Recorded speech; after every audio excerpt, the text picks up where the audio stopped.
So we're going to demonstrate removing the chain off the bike. So we've got ourselves a chain breaker, which pushes the pin out of the chain, and I'll demonstrate that, and then taking the chain off.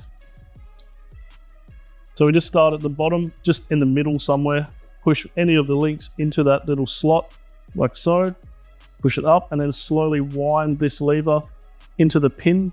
You'll hear maybe a couple of clicks.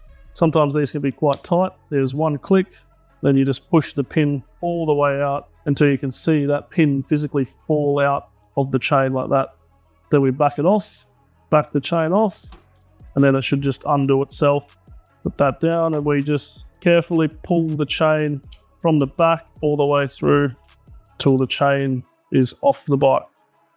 So a lot of the time we get questions about, oh, I need a new chain for my bike. So we say, well, how many cogs are on the back of your bike? So what you need to do is just count all these cogs. So this one obviously is a 1, 2, 3, 4, 5, 6, 7, 8, 9, 10. So it's got 10 individual cogs, meaning this is a 10-speed bike and it's Shimano. So what you need to do is come in and ask us for a Shimano Dior and 10-speed chain, being 10 cogs.